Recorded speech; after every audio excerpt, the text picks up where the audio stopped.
This is Tim Bryce with my column titled, Right to Work Equals Prosperity. On July 1st of this year, the state of West Virginia became the 26th state to adopt right-to-work legislation. Right to work simply means a union cannot get a worker fired for not paying union dues. It also means joining a union is voluntary, not compulsory, as you will find in a closed shop. Such laws started in the South and West, but are now moving north, with Wisconsin becoming the 25th in 2015, and Michigan the 24th, and Indiana the 23rd in 2012.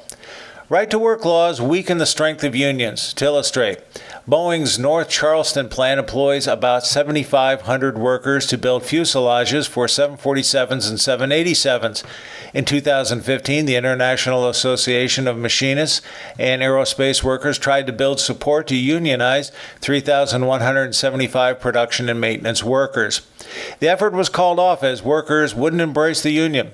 Boeing constructed the plant in South Carolina after several battles with unions at its Washington plant. According to a February 2011 study by the Economic Policy Institute, the drawbacks to right to work include wages in right-to-work states are 3.2% lower than those in non-right-to-work states.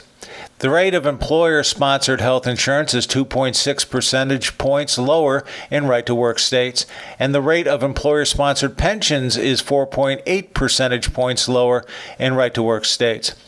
In contrast, an article in the Wall Street Journal in 2012 claims that, quote, between 1980 and 2011, total employment in right-to-work states grew by 71%. While employment in non-right-to-work states grew 32%. Sadly, employment in Michigan increased just 14% during that time. Since 2001, right-to-work states added 3.5% more jobs, while other states decreased by 2.6%.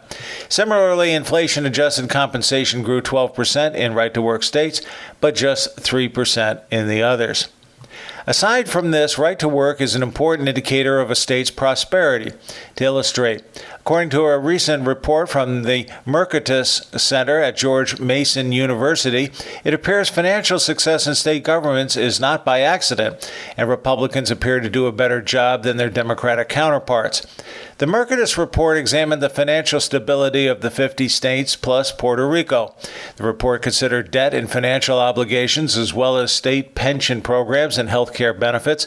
Perhaps the most noteworthy observation made was that all of the top 10 states are Republican-controlled, meaning both the governor and the legislators are in GOP hands.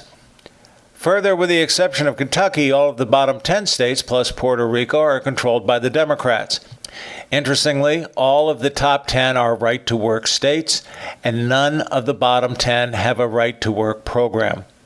In another recent article, I discovered the states reporting the highest levels of worker engagement, meaning the employees are motivated and self-starting, were primarily in the South, and the lowest were in the Northeast and Midwest. Again, in this instance, the South includes right-to-work states, and the Northeast and Midwest are under union control. Time and again, right to work is somehow related to prosperity. A coincidence? I don't believe so. Bottom line, it comes down to whether or not you believe trade unions serve the best interests of their constituents.